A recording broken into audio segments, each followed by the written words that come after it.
আউযুবিল্লাহি মিনাশ শাইতানির রাজিম বিসমিল্লাহির রহমানির রহিম। প্রিয় ছাত্রছাত্রীরা, আশা করি ভালো আছেন। আমি আপনাদের জন্য ওয়ার্কিং ক্যাপিটাল ম্যানেজমেন্ট এর বাংলা হচ্ছে কার্যকরী অথবা চলতি মূলধন ব্যবস্থাপনা এর ক্লাস 1 শুরু করতেছি। ক্লাস 1 আজকে এই অধ্যায়টা আমার শুরু হবে ধারাবাহিক আলোচনা। আমি এখন এখানে কিছু কথা বলবো, এই ওয়ার্কিং ক্যাপিটাল কি সেটা জানাবো এবং একটু নিয়ম দেখবো এবং ছোট্ট একটা অঙ্ক বলবো। আশা করি আপনারা আমার সাথে থাকবেন। নিয়মিত ক্লাস করলে এই অধ্যায়টা সহজে করতে পারবেন, কেননা এই অধ্যায়টা বিবিএ ফোর্থ ইয়ারে রয়েছে, ফোর্থ ইয়ার ম্যানেজমেন্ট অ্যাকাউন্টিং রয়েছে, অ্যাকাউন্টিং ম্যানেজমেন্ট করতেন তাদের পাশাপাশি যারা এমবিএ তে আছেন প্রিলিমিনারিতে অ্যাকাউন্টিং সাবজেক্ট নিয়ে তাদেরও রয়েছে বিজনেস ফিনান্স অধ্যায়। বইটা গুরুত্বপূর্ণ অঙ্ক, একটা অঙ্ক অধ্যায়। এখানে 10 মার্কের সি পার্টের একটা অঙ্ক থাকে। তাহলে আমি এখন আপনাদেরকে কিছু ওয়ার্কিং ক্যাপিটাল কি সে বিষয়টা জানবো। ওয়ার্কিং ক্যাপিটাল ম্যানেজমেন্টের অঙ্কের মতো ওয়ার্কিং ক্যাপিটাল বা চলতি মূলধন কি সে বিষয়ে আমরা জানবো। আমি এখানে আপনাদের জন্য ওয়ার্কিং ক্যাপিটালের এই সংজ্ঞাটা, চলতি বা কার্যকরী মূলধনের সংজ্ঞা বা ডেফিনেশন অফ ওয়ার্কিং ক্যাপিটাল, এটা সম্পর্কে একটু করে আলোচনা করতেছি। অঙ্ক করার আগে অবশ্যই অধ্যায় সম্পর্কে জানতে হবে, আর এই সংখ্যাটা সবসময় ভাইভাতে থাকে, ভাইভা থেকে শিখতে হয়, ভাইভাতে ওগুলো ধরে। দেখেন, যে সমস্ত মূলধন প্রতিষ্ঠানের দৈনন্দিন কার্যকর্ম, মানে প্রতিদিন যে কাজ হয় সে কাজ, দৈনন্দিন কাজকর্ম নিয়মিত পরিচালনার কাজে ব্যবহৃত হয়। আমি ভাগ ভাগ করে লিখেছি। যে সমস্ত মূলধন প্রতিষ্ঠানের দৈনন্দিন কাজকর্ম নিয়মিত পরিচালনার কাজে ব্যবহৃত হয় তাকে চলতি মূলধন বা কার্যকরী মূলধন বলে। তাহলে কার্যকরী মূলধনের সংখ্যাটা হচ্ছে কিরকম?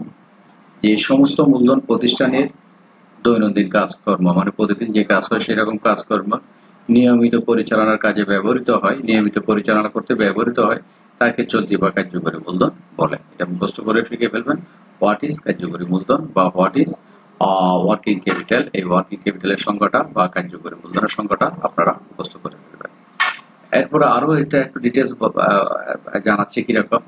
যেই সব সম্পদ নগদ টাকা থেকে কাঁচামালে, প্রথম থেকে যেই সব সম্পদ নগদ টাকা থেকে কাঁচামালে, এরপর বলা হচ্ছে কাঁচামাল থেকে উৎপাদন প্রক্রিয়ার মাধ্যমে উৎপাদিত পণ্যে, আরেক ধাপের মধ্যে কাঁচামাল থেকে উৎপাদন প্রক্রিয়ার মাধ্যমে উৎপাদিত পণ্য। প্রথম হচ্ছে সম্পদ নগদ টাকাটা কাঁচামালে রূপান্তর হবে, আবার কাঁচামাল থেকে উৎপাদন প্রক্রিয়ার মাধ্যমে উৎপাদিত পণ্যে। এরপর বলা হচ্ছে উৎপাদিত পণ্য থেকে প্রাপ্য দেনার, উৎপাদিত পণ্য থেকে কোথায় যাবে? প্রাপ্য দেনার।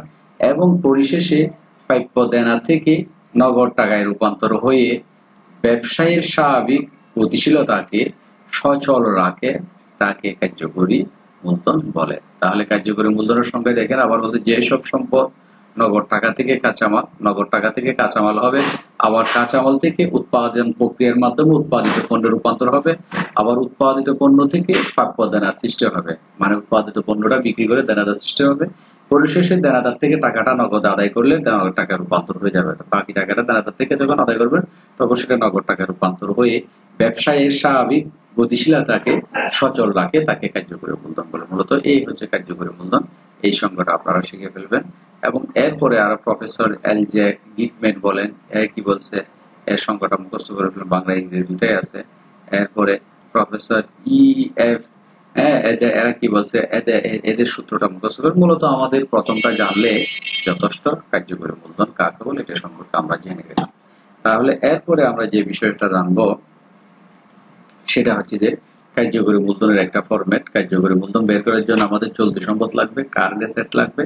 এখানে কিছু কারেন্ট অ্যাসেটের stock of raw material, work in progress, finish goods, debtors বা দেনাদার, ক্যাশ ইন হ্যান্ড, আদার্স।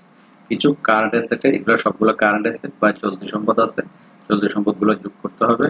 এরপর টোটাল কারেন্ট অ্যাসেট যোগফলকে টোটাল কারেন্ট অ্যাসেট দেখাতে হবে, টোটাল কারেন্ট অ্যাসেট যোগফল হবে। এরপর কারেন্ট লাইবিলিটি, পরবর্তী আসতেছে কি কারেন্ট লাইবিলিটি বা চলতি দায়ের মধ্যে কি কি আছে? ট্রেড ক্রেডিটর্স, আদার্স দিয়ে টোটাল ক্রেডিটর্স, টোটাল লাইবিলিটি হয়ে গেল।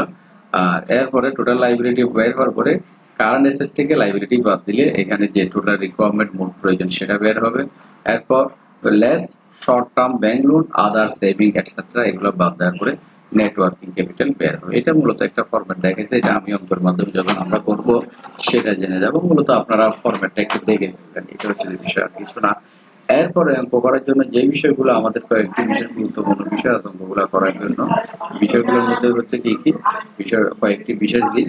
ওয়ার্কিং ক্যাপিটাল রিকোয়ারমেন্ট ফরকাস্ট, অঙ্ক এটা বাংলা বলা হচ্ছে অঙ্ক করার সময় যে কয়টি বিষয়ের দিকে নজর রাখতে হবে। অঙ্ক করার সময় আমাদের যে যে বিষয়গুলো জানতে হবে সেই বিষয়গুলো হচ্ছে দেখি প্রথমত আছে দেখি আমাদের প্রথমত আছে এপিইউ। এপিইউ এর পুরো অর্থ হচ্ছে অ্যানুয়াল প্রোডাকশন ইউনিট, মনে রাখতে হবে। এ মানে অ্যানুয়াল, পি মানে প্রোডাকশন, ইউ মানে ইউনিট, বাংলা হচ্ছে বার্ষিক উৎপাদন একক। এই প্রতিটা অঙ্কের মধ্যে এই এপিইউ এই বিষয়টা লাগবে আমাদের। এটা সমান বাজেটেড ইউনিটকে অ্যানুয়াল প্রোডাকশন ইউনিট বলা হয়। এখানে বাজেটেড ইউনিট যে অঙ্কটা করবে একটা নির্ধারিত বাজেটেড ইউনিট থাকবে, ওইটাকে অ্যানুয়াল প্রোডাকশন ইউনিট বা এপিইউ বলা ধরতে হবে। কোয়েশ্চেন এগুলো কোয়েশ্চেনিং এপিইউ মানে কি সেটা বুঝতে হবে। এপিইউ মানে অ্যানুয়াল প্রোডাকশন ইউনিট। র মেটেরিয়ালকে আর এম দ্বারা চিহ্নিত করতে হবে। আমরা অঙ্ক করার সময় আর এম মিনস বুঝাতে হবে র মেটেরিয়াল, এগুলো আন্তঃক্য বোঝাচ্ছে। ওয়ার্কিং প্রোগ্রেস কে ডব্লিউআইপি দ্বারা দেখানো হবে। ওয়ার্কিং প্রোগ্রেস মানে ডব্লিউআইপি বা চলতি কার্য বা অসমাপ্ত পণ্য। ফিনিশ গুডস কে এফজি দ্বারা চিহ্নিত করা হবে। ফিনিশ গুডটা আমরা যেখানে দেখবো এফজি মানে ফিনিশ গুডস, এটা বুঝতে হবে। ডিরেক্ট লেবার, ওভারহেড, ক্রেডিটর্স, ক্রেডিটর্সের অন্য নাম অ্যাকাউন্ট পেয়েবল ইত্যাদি সকল ক্ষেত্রে বাজেটেড ইউনিট ধরতে হবে। সকল ক্ষেত্রে বাজেটেড ইউনিট মানে আমাদের যে কোশ্চেনে যে ইউনিট দেওয়া হবে সবগুলো বাজেটেড ইউনিট করতে হবে। নাম্বার 2 এগিয়ে হচ্ছে annual credit sales. Annual credit sales মানে বার্ষিক ধারে বিক্রয়। প্রশ্নে যদি ধারে বিক্রয়ের পরিমাণ উল্লেখ না থাকে, প্রশ্নে কত টাকা ধারে বিক্রয় করতে সেটা উল্লেখ না থাকলে তবে সম্পূর্ণ বিক্রয় ধারে হয়েছে বলে ধরে নিতে হবে। মানে প্রশ্নে ধারে বিক্রয় যদি উল্লেখ না থাকে, যত বিক্রয় আছে সেই বিক্রয়টাই সম্পূর্ণ বিক্রয়টাকে ধারে বিক্রয় বলে ধরে নিতে হবে। এটা হচ্ছে মূলত অ্যানুয়াল ক্রেডিট সেলস। তাহলে অ্যানুয়াল ক্রেডিট সেলস মানে প্রশ্ন যদি বাকি বিক্রয় না থাকে সব বিক্রয় ধারে বিক্রয় উল্লেখ করতে হবে। এরপর 3 নম্বর হচ্ছে পিইউসি। পিইউসি মানে পার ইউনিট কস্ট, প্রতি ইউনিটে খরচ, বাংলা হচ্ছে একক প্রতি ব্যয় বা একক প্রতি খরচ। প্রশ্নের নির্দেশনা অনুসারে দেখতে হবে কোন আইটেমে কত টাকা ব্যয় আছে, সেটা প্রশ্নের নির্দেশনা অনুসারে দেখতে হবে। এই ক্ষেত্রে নিম্নোক্ত বিষয়গুলো লক্ষ্য রাখতে হবে। এই পিইউসি এর ক্ষেত্রে নিম্নোক্ত বিষয়গুলো লক্ষ্য রাখতে হবে। কি কি বিষয়? র মেটেরিয়াল। র মেটেরিয়ালের বেলায় যেভাবে আমরা যখন র মেটেরিয়াল করবো, এই র মেটেরিয়াল যেভাবে পার কস্ট ইউনিট দেওয়া থাকবে সেভাবে দেখাতে হবে। র মেটেরিয়ালে যত টাকা প্রতি ইউনিট খরচ, কাঁচামালে যত টাকা খরচ দেওয়া আছে সেভাবে খরচটা দেখাতে হবে। এরপর work in progress WIP. Work in progress এর বেলায় বলা হচ্ছে কিরকম দেখেন। ওয়ার্ক ইন প্রোগ্রেস এর বেলায় ওয়ার্ক ইন প্রোগ্রেস এর মধ্যে র material, R M, labour, overhead ইত্যাদি অন্তর্ভুক্ত থাকে। তাহলে ওয়ার্ক ইন প্রোগ্রেসের ক্ষেত্রে আমরা দেখতেছি কি ওয়ার্ক ইন প্রোগ্রেসের ক্ষেত্রে র মেটেরিয়াল থাকবে যেটাকে আমরা আর এম দ্বারা চিহ্নিত করি, লেবার থাকবে, দেন ওভারহেড থাকবে। তিনটা যোগফলকে বলা হচ্ছে ওয়ার্ক ইন প্রোগ্রেস। এই ক্ষেত্রে এগুলোর ইউনিট প্রতি একক ব্যয় দেয়া থাকবে। এইগুলোর ইউনিট প্রতি যে ব্যয় দেয়া থাকবে তা ধরতে হবে। মানে এগুলোর এক ইউনিটে কত টাকা খরচ হবে সেই খরচটা ধরতে হবে। তবে ডব্লিউআইপি এর কতটুকু সম্পন্ন হয়েছে সেই সম্পর্কে যে নির্দেশনা থাকবে সেই নির্দেশনা অনুযায়ী করতে হবে। মানে এই অঙ্কের মধ্যে ওয়ার্ক ইন প্রোগ্রেস কত পার্সেন্ট সম্পন্ন হয়েছে এরকম কতগুলো পার্সেন্টেজ থাকে, পার্সেন্টেজ থাকলে পার্সেন্টেজ অনুযায়ী সেটা দেখাতে হবে। তবে কমপ্লিটেশন অথবা ইন্সপেকশন পয়েন্ট সম্পর্কে কিছু বলা না থাকলে কিছুই বলা না থাকলে কোনো পার্সেন্টেজ দেওয়া না থাকলে র মেটেরিয়াল 100% ধরতে হবে, লেবার 15% ধরতে হবে, ওভার 50% ধরতে হবে। মানে এখানে কাজটা কত পার্সেন্ট, র মেটেরিয়াল কত পার্সেন্ট এবং লেবার কত পার্সেন্ট, ওভার কত পার্সেন্ট, প্রশ্নে যদি এটা উল্লেখ না থাকে তখন র মেটেরিয়াল ধরতে হয় 100%, লেবার ধরতে হয় 50%, ওভারহেড ধরতে হয় 50%। আর প্রশ্নে যদি কোনো পার্সেন্টেজ দেওয়া থাকে তখন আমাদের উপরে বলা হয় যে সেই প্রশ্নের সম্পর্কে প্রশ্ন অনুযায়ী নির্দেশ অনুযায়ী আমাদের কাজ করতে হবে। আর যদি দেওয়া না থাকলে মেটেরিয়াল 100%, লেবার 50%, ওভারহেড 50% হিসেবে ধরতে হবে। গেল। এরপর যদি আমরা দেখি দেন আমাদের আছে ফিনিশ গুডস। পরবর্তী আইটেম হচ্ছে ফিনিশ গুডস, যেটাকে আমরা এফজি দ্বারা চিহ্নিত করি। ফিনিশ গুডস ক্ষেত্রে পার ইউনিট প্রোডাকশন কস্টই হবে পার ইউনিট কস্ট। মানে প্রোডাকশন কস্ট যত টাকা আসবে সেটাই পার ইউনিট কস্ট। আমরা অঙ্কের মাধ্যমে যখন করব জিনিসগুলো আর ইজিলি বোঝা যাবে। এখন একটু করে কম বুঝলেও অঙ্কের মাধ্যমে যখন আমরা দেখবো প্র্যাকটিস তখন আমরা এই জিনিসটা আরো ভালো করে বুঝতে পারবো। এরপরে যে বিষয়টা আছে কি ডেটর্স বা অ্যাকাউন্ট রিসিভেবল দেনাদার। এই ক্ষেত্রে পার ইউনিট প্রোডাকশন কস্টই হবে per unit cost. Per unit production উৎপাদন ব্যয় যতটা হবে ওটা হবে পার ইউনিট কস্ট। আমরা দেখবো অঙ্ক করার সময়। এরপর ক্রেডিটর্স বা অ্যাকাউন্ট পেয়েবলের ক্ষেত্রে পার ইউনিট মেটেরিয়াল কস্ট হবে পার ইউনিট কস্ট। ক্রেডিটরের ক্ষেত্রে মূলত এই যে র মেটেরিয়াল যত টাকা থাকে ক্রেডিটরস এর টাকাও সেই টাকাটা থাকে। আর ফিনিশ গুডের ক্ষেত্রে ফিনিশ গুডে যত টাকা হয় ডেটরস এর টাকাও তত টাকা হয়। আমরা অঙ্কের মাধ্যমে জিনিসটা দেখবো এইটা এই দুইটা। এরপর labour overhead and other cost যেভাবে দেওয়া থাকবে সেভাবে ধরতে হবে। প্রশ্নের মধ্যে লেবার ওভারহেড আদার কস্ট যত ইউনিট দেওয়া থাকবে বা যেভাবে দেওয়া থাকবে সেভাবে করতে হবে। এরপর 3 নম্বর বলা হচ্ছে কনভার্সন পিরিয়ড। কনভার্সন পিরিয়ড রূপান্তর সময় বা হোল্ডিং পিরিয়ড বা ল্যাগ অফ পেমেন্ট, তিনটা বলা হচ্ছে। যেভাবে প্রশ্নে দেওয়া থাকবে সে অনুযায়ী ধরতে হবে। কনভার্সন পিরিয়ড প্রশ্নতে যেভাবে দেওয়া হচ্ছে সেভাবে ধরতে হবে। এরপর বলা হচ্ছে তবে যদি কোনো প্রশ্নের ক্ষেত্রে ভিন্নতা থাকে, যেমন কোনো উৎপাদনের ক্ষেত্রে মাস, কোনোটার ক্ষেত্রে সপ্তাহ, কোনোটার ক্ষেত্রে দিন দেয়া থাকলে, তবে এক্ষেত্রে যাই থাকুক না কেন সবগুলোকে বছর কিংবা মাস কিংবা সপ্তাহ কিংবা দিন যে কোনো একটি এককে রূপান্তর করতে হবে। অঙ্কের মধ্যে যদি মাস দেওয়া থাকে, অঙ্কের মধ্যে যদি বছর দেওয়া থাকে, কোন অঙ্কের মধ্যে যদি বছর কিংবা মাস কিংবা সপ্তাহ কিংবা দিন দেওয়া থাকলে যে কোনো একটা এককে রূপান্তর করে যেভাবে সুবিধা হয় সেভাবে অঙ্কটা করতে হবে। সেটা আমরা অঙ্কের মাধ্যমে জিনিসটা দেখব। এই ক্ষেত্রে আমাদের একটা সূত্র আমাদের জানতে হবে। আমি আপনাদের সূত্রটা দেখাচ্ছি। তাহলে আমি বিষয়টা আপনাদের দেখাচ্ছি, মানে অঙ্কটা করার জন্য এখানে আমি একটা সূত্র লিখতেছি। সূত্র লিখে সূত্রের বর্ণনা অনুযায়ী আমি বিষয়টা আপনাদের দেখাচ্ছি। এখানে আমি যে সূত্রটা লিখেছি সেটা হচ্ছে এপি ইউ। আমাদের সূত্রের মধ্যে আছে যে এটাই আমাদের সূত্র, এটাই হচ্ছে আমাদের সূত্র এপিইউ অ্যানুয়াল প্রোডাকশন ইউনিট গুণ, এটা গুণ চিহ্ন, সিপিইউ কস্ট পার ইউনিট, এটা আবার গুণ চিহ্ন, সিপি কনভার্সন পিরিয়ড বা রূপান্তর সময়, এটা একটা ফর্মুলা। নিচে 12 দিয়ে ভাগ দেখাইছি, অবলিক 52 দিয়ে ভাগ দেখাইছি, অবলিক 360 দিয়ে ভাগ দেখাইছি, তিনটা দিয়ে ভাগ দেখাইছি।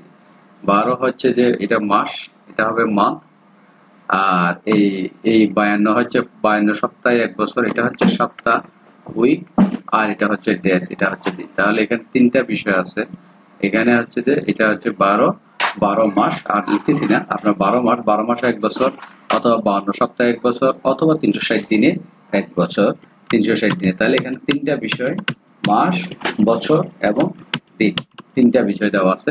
মানে ভাগ এই যে ভাগের বিষয়টা 12 দিয়ে ভাগ হতে পারে, অথবা 52 দিয়ে ভাগ হতে পারে, অথবা 360 দিয়ে ভাগ হতে পারে। একটা অঙ্কের মধ্যে এখন যদি আমি বুঝাই, কোন একটা অঙ্কের মধ্যে মাসও আছে, সপ্তাহ আছে, দিনও আছে, তখন আমাদেরকে দিনের উপর দিতে হবে, তখন আমাদের এইটা দিয়ে ভাগ করতে হবে, মানে 360 দিয়ে ভাগ করতে হবে। এই ফলাফলটা এপিইউ গুণ সিপিইউ গুণ সিপি। আপাতত মনে রাখেন, আমরা অঙ্কের মধ্যে সবকিছু দেখবো।